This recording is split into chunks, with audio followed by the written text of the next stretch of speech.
మిత్రులు చాలా మంది వచ్చిండ్రు. ఒకసారి నేషనల్ ట్రైబల్ ఫెడరేషన్ నుంచి చాలా మంది వచ్చిండ్రు. రండి అన్న.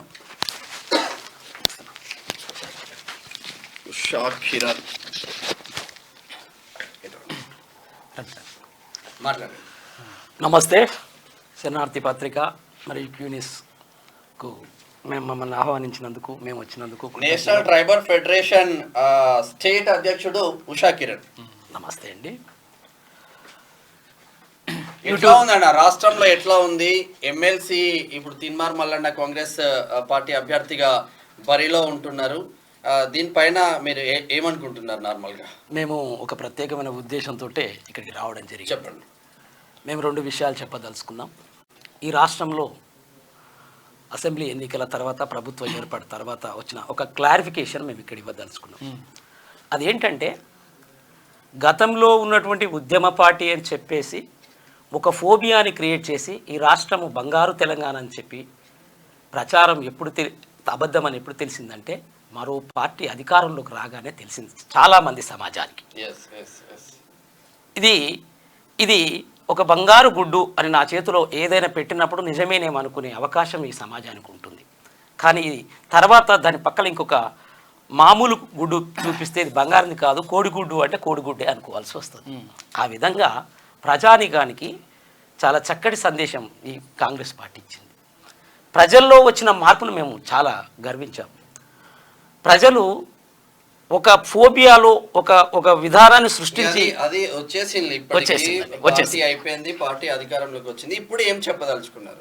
కాంగ్రెస్ పార్టీకి మా నేషనల్ ట్రైబల్ ఫెడరేషన్ కృతజ్ఞతలు తెలియజేస్తుంది. ఎందుకంటే 14 తెగల సమ్మేళనం మా నేషనల్ ట్రైబల్ ఫెడరేషన్. గోదావరిలో నుంచి నల్లమల్ల వరకు, మైదాన ప్రాంతము 5th షెడ్యూల్ ప్రాంతానికి సంబంధించి ఈ 14 తెగలకు సంబంధించి ఒక సున్నితమైన అంశం ఉండే. ఆ అంశం ఏంటంటే, 5th షెడ్యూల్ ఏరియాలో ఉన్నటువంటి గిరిజనుల సమస్యలు, మైదాన ప్రాంతంలో ఉన్న గిరిజనుల సమస్యలు వేరువేరుగా ఉంటాయి. ఇవి 2 కలిపి చూడడానికి లేదు. ఆ సున్నితమైన సన్నివేశంలో ఈ ప్రభుత్వం రాగానే మేనిఫెస్టోలో పెట్టిన విధంగా ముఖ్యమంత్రి గౌరవ శ్రీ యనమల రేవంత్ రెడ్డి గారు ఖచ్చితమైనటువంటి 3 ప్రత్యేక ఆర్థిక కార్పొరేషన్లను ఏర్పాటు చేయడం జరిగింది. ఇది మేము చాలా సంతోషపడినాం. అటు ఆదివాసీ Komaram Bheem state financial corporation, బంజారాలకు Sant Sevala state financial corporation, ఏకలవ్యులకు ఏకలవ్య కోఆపరేటివ్ స్టేట్ ఫైనాన్షియల్ కార్పొరేషన్ల ద్వారా ఆర్థిక అభివృద్ధి కోసం ఈ ప్రభుత్వం జీవోల ద్వారా ఇప్పటికే ఏర్పాటు చేసినందుకు కృతజ్ఞులం అయ్యి మేము కాంగ్రెస్ పార్టీకి ప్రత్యక్షంగా పత్రికాముఖంగా మేము అన్ని ఎంపీ నియోజకవర్గాల్లో ప్రచారం చేసుకుంటూ రావడం జరిగింది. రెండవది, ఈ సందర్భంగానే యూట్యూబ్ ఛానళ్ళలో ఒక క్రియేటివ్ అంటే ఒక సృజనాత్మకత కలిగి ఒక చక్కటి వార్తా విశ్లేషణ చేసిన మిత్రులు తీన్మార్ మల్లన్న గారికి, గతంలో తను యువత కోసమైతేనేమి, ప్రభుత్వాలని విమర్శించే విధానాలను అయితేనేమి, అదేవిధంగా చాలామందికి మార్గదర్శకుడు యూట్యూబ్ ఛానళ్ళకి. ఈ విధంగా ఆయన తీన్మార్ మల్లన్న గారు గతంలో ఓడిపోవడం మేము ప్రత్యేకంగా వారికి మేము మద్దతు ఇచ్చినప్పటికీ, సరే అప్పుడున్న పరిస్థితుల్లో ఓడిపోయినా ఈరోజు మళ్ళీ అవకాశం వచ్చింది కాబట్టి తీన్మార్ మల్లన్న గారిని ఎమ్మెల్సీగా సభలో వచ్చేంత వరకు మేము కృషి చేస్తాం. వారికి నేరుగా మేము ప్రత్యక్షంగా కూడా రేపు జరగబోయే ఎలక్షన్లో మేము తోడుండి గెలిపించుకుంటామని తెలియజేస్తాం.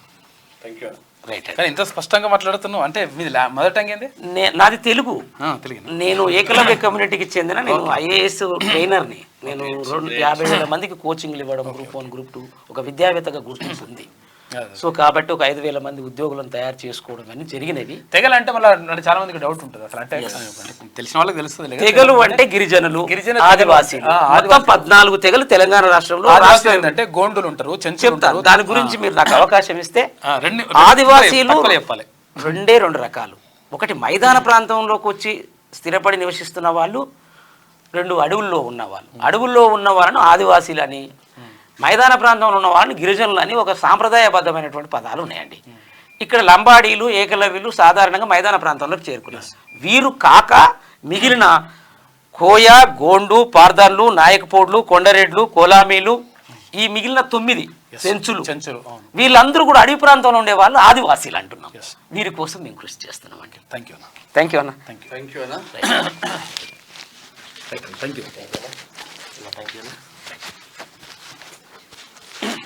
ఇది మొత్తం మీద మేము ఉషా కిరణ్ తీన్మార్ మల్లన్నకు తర్వాత ఇక్కడ ఎంపీ అభ్యర్థులకు కూడా మేము మద్దతు తెలియజేస్తామని చెప్పేసి వాళ్ళు చెప్తా ఉన్నారు. ఆదివాసీ తెగలు అన్న కూర్చోండి.